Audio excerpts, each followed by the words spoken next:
মসজিদ থেকে বের হওয়ার দোয়া কি।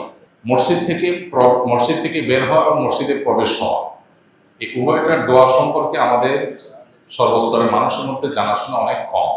আমরা অনেকে মনে করি মসজিদে ঢোকার দোয়া আল্লাহুম্মা আফতাহ লি আবওয়াবা রাহমাতিক, আর মসজিদ থেকে বের হওয়ার দোয়া হলো আল্লাহুম্মা ইন্নী আসআলুকা মিন ফাদলিক।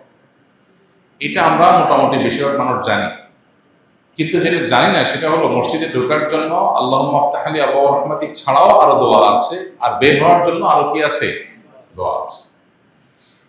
মসজিদে প্রবেশ এবং বের হওয়ার সময়, বিশেষ করে প্রবেশের সময় প্রথমে বিসমিল্লাহ বলতে হয়, এরপরে দুরূদ পাঠ করতে হয়। এগুলো সুন্নাহ, মসজিদে প্রবেশের সুন্নাহ, যেটা নিয়ে আমাদের সমাজে জানাশোনা নেই, মানুষ জানে না খুব একটা।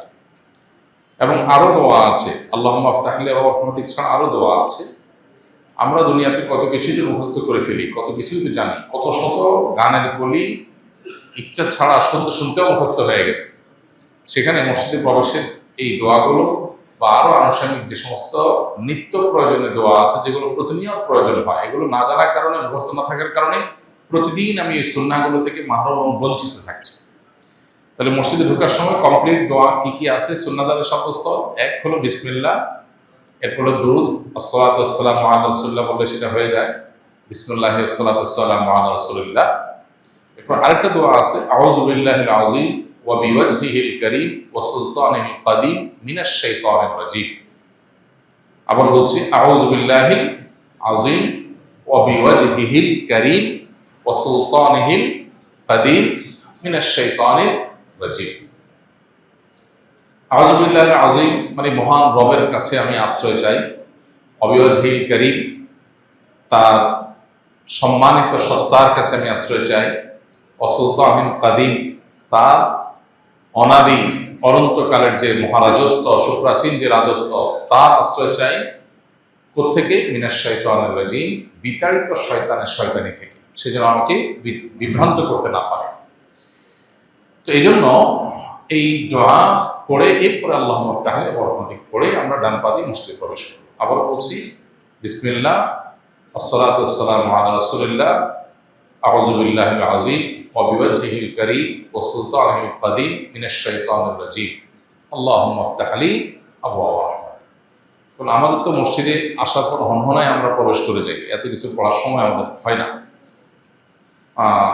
মূলত এটা একটু সময় নিয়ে হলেও প্রয়োজনে কিছুক্ষণ আগে থেকে শুরু করলেন, 2-4 কদম থাকতে শুরু করলে, যাতে করে প্রবেশ পথে অনেক বেশি ভিড় না হয়ে যায়, সবাই থেমে থেমে দোয়া পড়ার পরে, সেটি আপনি করতে পারেন, করে এরপরে প্রবেশ করবেন। ঠিক একইভাবে আমরা যখন বের হব, আল্লাহুম্মা ইন্নী আসআলুকা মিন ফাদলিক এটা পড়ে আমরা বের হব। কিন্তু এর পাশাপাশি আর যে একটা দোয়া হাদিসে আছে বের হওয়ার সময়, বাকি এটাই সবচেয়ে প্রসিদ্ধ এবং বিশুদ্ধ। আল্লাহুম্মা ইন্নী আসআলুকা মিন ফাদলিকের অর্থ কি?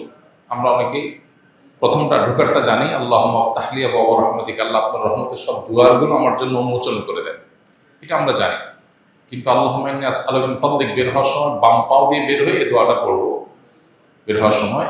এটার অর্থ কি? এটার অর্থ হলো, হে আল্লাহ, আপনার ফজল, আপনার অনুগ্রহ আমি চাই, আপনার অনুগ্রহ থেকে আমি চাই। এখানে অনুগ্রহ বলতে অনেক উলামা ইকরাম বলেছেন রিজিক, অর্থাৎ আমি বের হচ্ছি, আমার জন্য আপনি উত্তম রিজিকের ব্যবস্থা করবেন, আপনার দেওয়া রিজিকগুলো থেকে আমি চাই, আমার জন্য রিজিক চাই। রিজিক বলতে শুধুমাত্র রুটি রুজি না, রিজিক বলতে আমরা মনে করি শুধুমাত্র মানুষ যা খায় সেটাই বোধহয় রিজিক। মানুষ যা কিছু আল্লাহর পক্ষ থেকে রহমত হিসাবে পায় তার সবই রিজিক। দোয়া করার তৌফিক, ইবাদতের তৌফিক পেয়েছি, এটাও রিজিক। সন্তান সন্ততি ভালো পাওয়া, এটাও রিজিক। ভালো জীবনসঙ্গী পাওয়া, এটাও রিজিক। ভালো পরিবেশ পাওয়া, এটাও রিজিক। ভালো বন্ধু পাওয়া, এটাও রিজিক। হ্যাঁ, আমার ছাত্র মানুষ, পড়াশোনা আমি ভালো বুঝলাম, এটাও রিজিক, আল্লাহ বোঝার তৌফিক দিয়েছেন, এটা রিজিক। আমি পড়াশোনা যা করলাম সেটা মুখস্থ ধরে রাখতে পারলাম, এটাও রিজিক। যা জানলাম সেটা যে আমলের তৌফিক পেলাম, সেটাও রিজিক। মানুষ আল্লাহর রহমত হিসেবে যা পায় সবকিছু রিজিকের অন্তর্ভুক্ত। এই জন্য আল্লাহুম্মা ইন্নী আসআলুকা মিন ফাদলিক, আল্লাহ আপনার রিজিক চাই আমি, এখানে সব কিছু আল্লাহর কাছে চাওয়া হয়ে যায় মূলত। তো সেই অর্থ, সেই উদ্দেশ্য মাথায় রেখে আল্লাহর কাছে সেটাকে পেশ করা, সেভাবে এইভাবে আমাদের মসজিদে ঢোকা এবং বের হওয়ার সুন্নাহগুলোকে আদায় করা দরকার।